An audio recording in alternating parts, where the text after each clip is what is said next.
Para pemirsa kanti-kanti gegalo yang dirahmati Allah Subhanahu wa taala, serial manasik haji berbahasa daerah Jambi ko berisi materi itu mengenai seputar dam dan kekhususan kita dalam haji ko. Apa nih yang seputar dam tu dak Nyai Datuk gegalo? Mudah-mudahan kelagi ko kanti-kanti sanak saudara gegalo ngerti nian apa be yang nak kita siapkan. Marilah kita tonton bersama yang berikut ikut.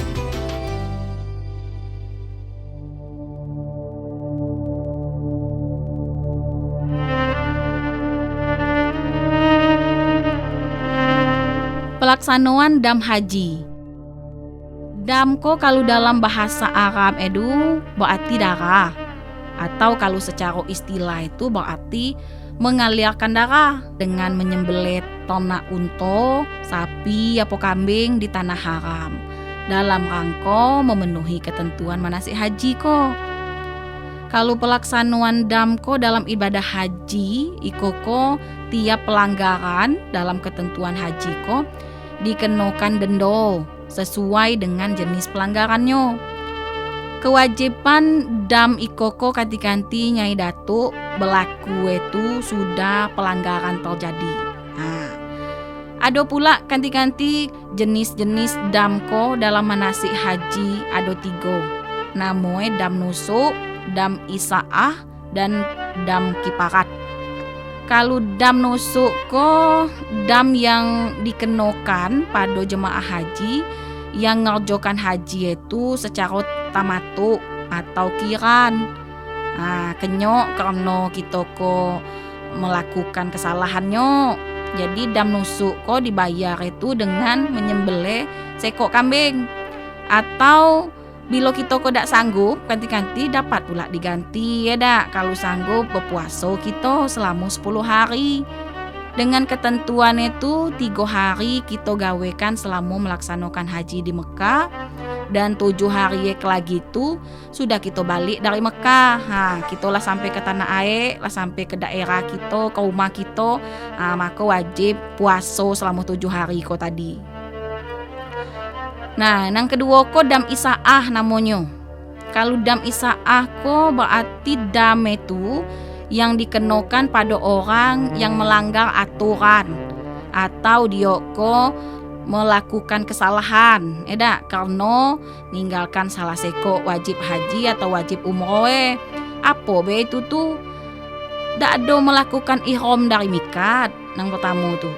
Yang kedua dak ada pula melakukan mabit di Musdalifah. Yang ketiga ko dak ada ngawekan mabit di Mina, dak ada melontar jumroh. Sudah tu dak ada pula melakukan tawaf wada. Pelaksanaan dam isaah ko kanti-kanti dilakukan dengan menyembelih sekok kambing. Itulah dia Kalau dam kiparat ko dam yang dikenakan pada seseorang yang ngerjokan sesuatu yang diharamkan selama ihram. Ada 3 jenis pelanggaran itu. Apa be? Melanggar larangan ihram ko sengaja nian, seperti menyukur rambut, sudah tu motong kuku, make wewangian, memakai pakaian biasa bagi laki-laki atau nang jantan tu kanti-kanti, menutup muka serta memakai sarung tangan bagi nang betino. Pelaksanaan dam ko kalau untuk pelanggaran tadi ko yang saya sebutkan dapat milih kanti-kanti sekok di antara itu. Apakah nyembelih sekok kambing, mayar pidia dengan sedekah dengan orang-orang miskin ko sebanyak atau sebesar 1,5 kilogram makanan pokok dan berpuasa selama 3 hari. Yang kedua melanggar larangan ihram berupa membunuh hewan buruan.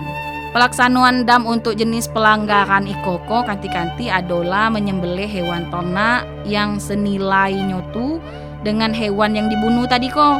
Kalau pula dak sanggup, maka wajib pula mayarnya tu dengan makanan pokok seharga binatang yang kita bunuh ko tadi. Atau kalau kita dak ada nian sanggup nak mayar itu, dapat pula kita ganti dengan berpuasa dengan perbandingan setiap hari ya dak. Tu dia kanti-kanti sama dengan 1 mud makanan 3/4 kilo beras. Tu dia Yang ketiga ko melanggar larangan ihram berupa bersetubuh. Nah, tu dia baik sebelum kita ko ataupun sesudah tahallul awal ko tadi. Jadi ketentuan dam ko untuk pelanggaran yang iko ko kanti-kanti apabila kita ko bersetubuh dilakukan sebelum tahallul awal, maka haji batal, rugi nian nyai datuk.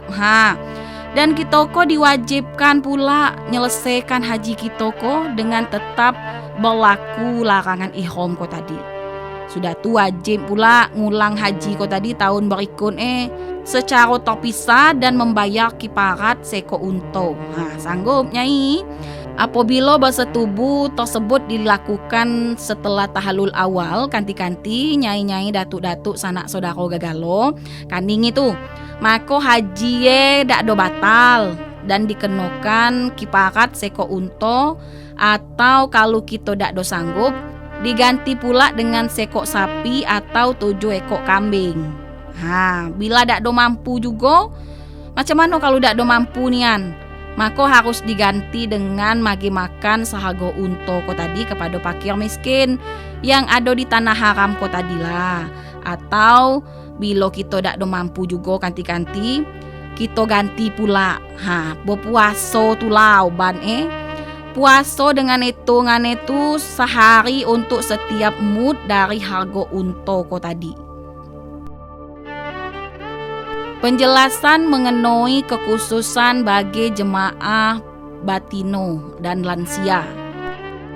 Ketentuan ibadah haji bagi jantan ko dan yang betino ko pada dasar itu sama lagalo nyai-nyai datuk-datuk, kecuali dalam beberapa hal yang bersifat khusus bagi jemaah nang betino. Antara lainnya yolah kita ko dak boleh muka aurat dak nyai. Kita harus menutup aurat gegalo badan kita ko dengan busana muslim, kecuali ko tadi muka. Sudah tu pergelangan tangan kita ko sampai ke ujung jari itu. Nang kedua dak ada boleh mengeraskan suara kita ko saat kita berdoa. Jangan kuat amat macam doa tu, biarlah kita dengan Allah bela nang tahu berdoa dan membaca talbiyah. Nang ketiga dak ada berlari-lari kecil saat kita ngerjakan tawaf dan sa'i. Nang keempat itu dak pula disunahkan untuk mengecup hajar aswad ko tadi. Tapi cukup bela magi isyarat. Dadai be hajar aswad ko tadi, angkat tangan kita dak yo, atau kita hadapkan telapak tangan kita ke hajar aswad ko dan mengecup tangannya tu. Tu dia kalau dak sampai sudahlah, jangan nak berompak-ompakan, kaki sakit kaki. Nang kelima dak ada pula nyukur gondol rambutnya tu. Cukuplah kita ko potong bela 3 helai. Nang keenam kalau betino ko dalam kondisi men hand tu atau nipas, boleh ngerjakan segalo-galo rukun dan wajib haji ko tadi, kecuali tawaf. Apabila terjadi haid sesudah kita ko tawaf, tetap boleh jugalah kita melanjut dengan sa'i dengan cara menyumpal jalan darah haid kita ko supaya dak ada netes kemana-mana nyai. Pelaksanaan ibadah haji bagi jemaah haji dengan kondisi lemah nian dak sanggup lagi dan ikoko risiko tinggi kanti-kanti akibat umur ko lah tua nian laida atau usia lanjut tu, ikoko dibagikan rukso namanya keringanan. Apa keringanan itu? Antara lain hukum berziarah ke makam Nabi Muhammad sallallahu alaihi wasallam dan sholat arba'in 40 waktu. Ikoko kita gawekan di Masjid Nabawi serta berziarah di Madinah. Itu adalah sunnah kanti-kanti.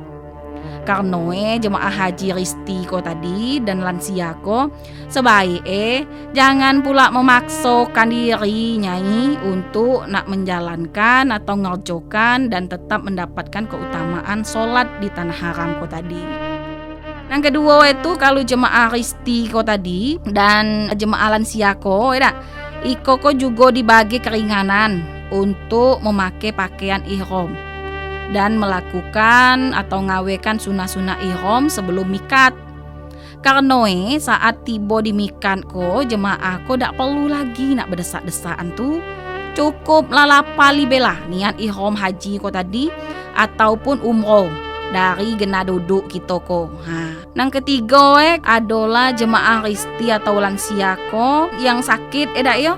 Iko ko juga dibolehkan melakukan niat ihram haji ataupun umroh dengan istirahat namoe. Koko niat ihram haji atau umroh yang disertai dengan ngucap isyarat. Misalnya yo, aku niat haji atau umroh apabila aku sakit atau tahalang, maka aku tahalul di tempat di mana aku tahalang. Misalnya macam tu.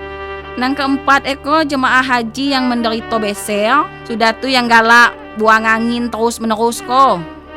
Kanti-kanti dibolehkan dan sah melaksanakan tawaf dak ada dalam keadaan suci dari hadas kecil dan dak pula dikenakan dam.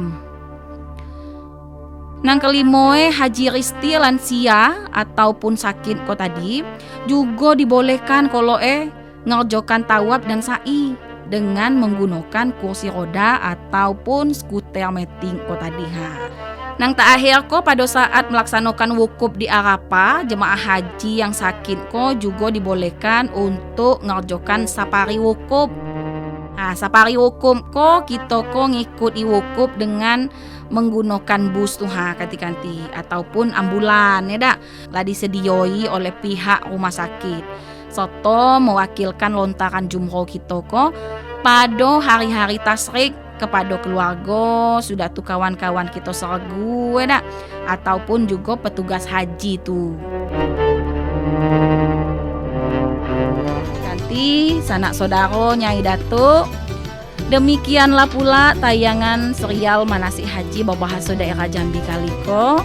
Mudah-mudahan lagi bermanfaat untuk kita gagalonyo. Dan nantikan pula serial Manasik Haji bahasa daerah Jambi selanjutnya. Terima kasih dan sampai jumpa.